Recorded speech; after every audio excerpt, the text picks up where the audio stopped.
Bismillahirrahmanirrahim. Assalamualaikum warahmatullahi wabarakatuh. Halo teman-teman, apa kabar hari ini? Pasti tetap semangat ya. Semoga harinya selalu menyenangkan, sehat selalu, dan selalu diberkahi oleh Tuhan Yang Maha Esa. Kemarin sudah selesai jadwal pendaftaran PKD ya, antara tanggal 14 sampai 19 Januari 2023 selama 6 hari. Dan mungkin ada daerah tertentu yang mengadakan perpanjangan pendaftaran, yaitu nanti tanggal 24 sampai tanggal 26 Januari 2023 setelah pemberkasan ini diperiksa. Jadi bagi daerah tertentu yang masih kosong atau belum memenuhi syarat kandidat, ada kesempatan. Jadi untuk pelaksanaan tes wawancara itu tanggal 31 Januari sampai dengan 2 Februari 2023. Sambil menunggu itu, jadi ada kalanya kita mempersiapkan diri dari sekarang dengan mencari referensi soal-soal tes wawancara, baik itu dari YouTube, dari Google, dari sosial media lainnya. Jadi harus ada bekal lah untuk kita. Baiklah, di sini saya akan berbagi lagi pertanyaan-pertanyaan tes wawancara yang akan ditanyakan oleh anggota Panwascam atau pewawancara lainnya yang ditunjuk. Materi-materi ini tergantung dari pewawancara ya. Jadi teman-teman paling tidak ada gambaran apa yang akan ditanyakan nanti pada saat tes wawancara. Ada yang mudah, ada juga yang susah. Ada juga yang hanya menceritakan pengalaman kamu saja atau riwayat hidup kamu saja. Jadi tergantung pewawancaranya itu yang bagaimana. Jadi berdoa sajalah teman-teman, semoga dimudahkan. Tapi tidak salahnya kita membekali diri dengan materi-materi yang saya berikan untuk persiapan. Tapi pada intinya untuk pemberian materi ini, pewawancara hanya ingin suatu kepastian dan keyakinan dari calon anggota PKD. Jadi teman-teman calon PKD benar-benar siap ya, agar pewawancara menilai apakah kita layak, siap bekerja sama, dan mampu membawa tugas ini sampai nanti penyelenggaraan pemilu 2024. Nah, oleh karena itu dibutuhkan kesiapan jawaban yang matang dari teman-teman semua yang nantinya akan ikut tes wawancara itu. Oke ya teman-teman, sebelum lanjut, dukung channel ini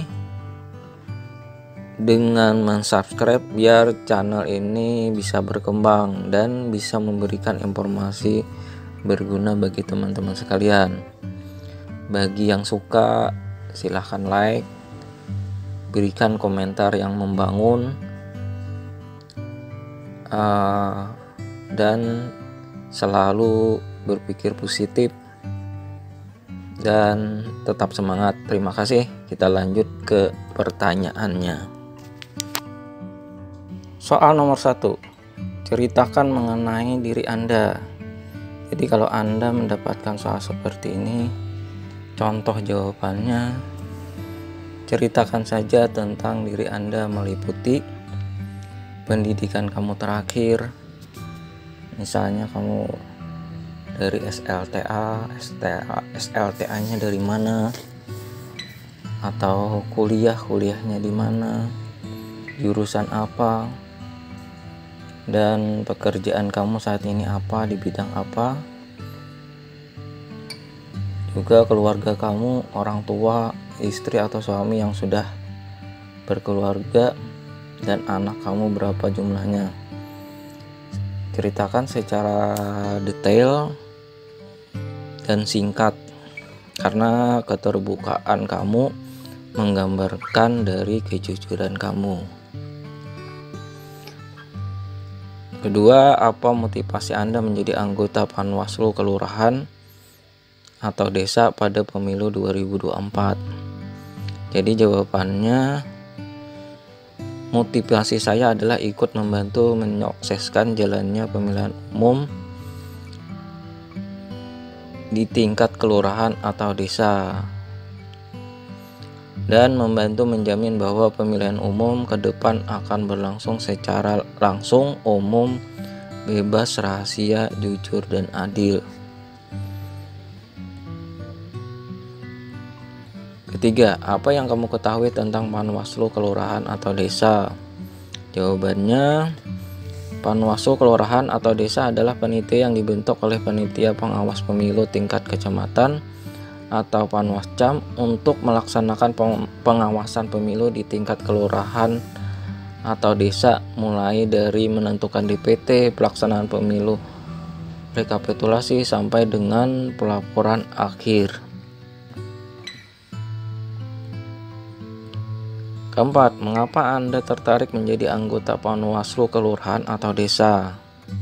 Jawabannya, saya memiliki integritas yang tinggi dan ingin berpartisipasi sebagai pelaksana dalam menyelenggarakan pemilu 2024 dengan berbagai pengalaman yang saya miliki. Artinya di sini pengalaman Anda akan diterapkan di pekerjaan sebagai Panwaslu Kelurahan Desa ini.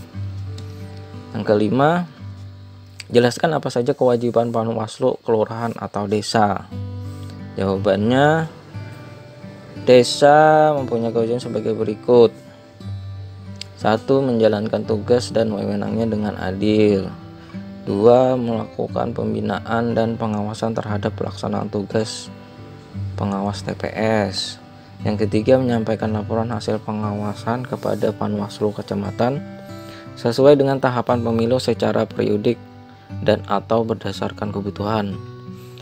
Yang keempat, menyampaikan temuan dan atau laporan kepada Panwaslu Kecamatan mengenai dugaan penyelenggaraan yang dilakukan oleh KPPS, PPS yang mengakibatkan terganggunya penyelenggaraan tahapan pemilu di wilayah kelurahan atau desa.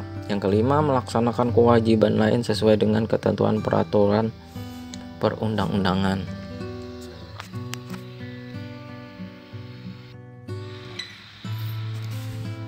Yang keenam, jelaskan apa saja kewenangan Panwaslu Kelurahan Desa.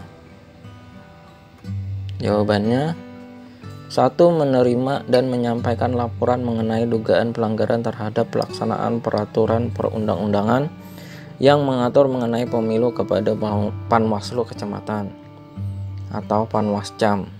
Yang kedua, membantu meminta bahan keterangan yang dibutuhkan kepada pihak-pihak tertentu dalam rangka pencegahan dan penindakan pelanggaran pemilu.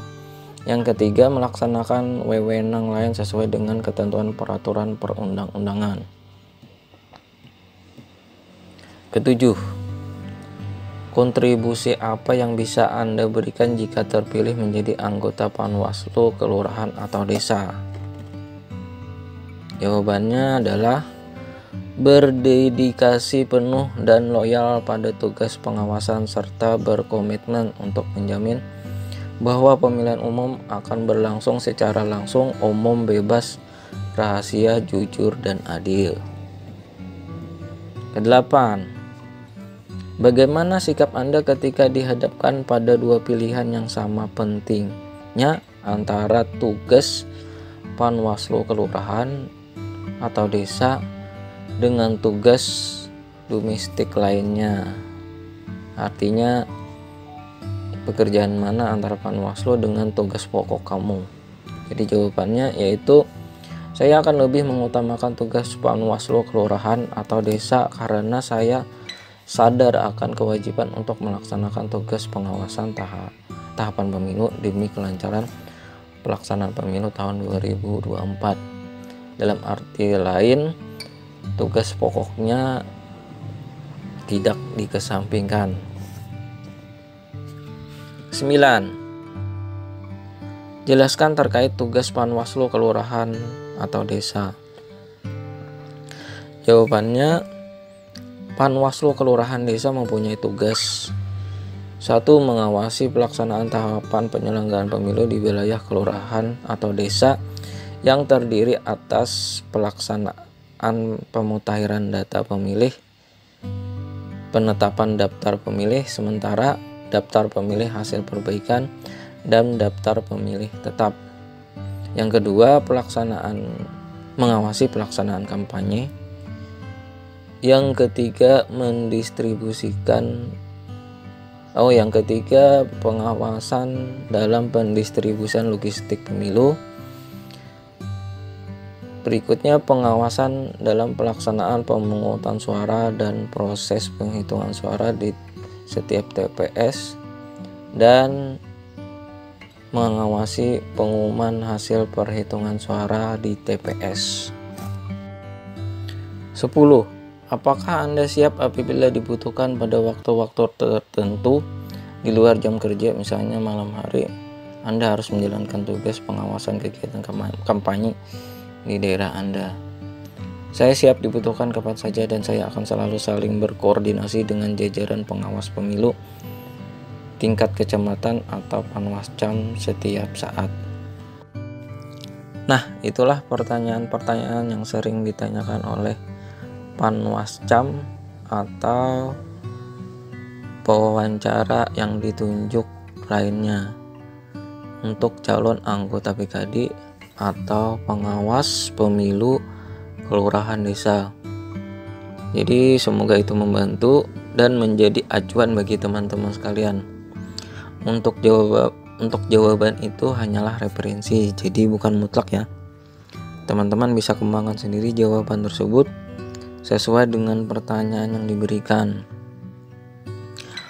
Perbanyaklah cari referensi baik dari buku atau internet, media sosial, koran dan sebagainya tentang kepemiluan. Jadi mungkin sekian dulu video kali ini. Jangan lupa selalu berdoa. Kalau ada yang kurang menyenangkan mohon dimaafkan. Dan tetap dukung dan support selalu channel ini, serta nantikan video berikutnya. Saya selalu tetap memberikan update informasi terbaru buat rekan-rekan semua. Jadi terima kasih. Assalamualaikum warahmatullahi wabarakatuh.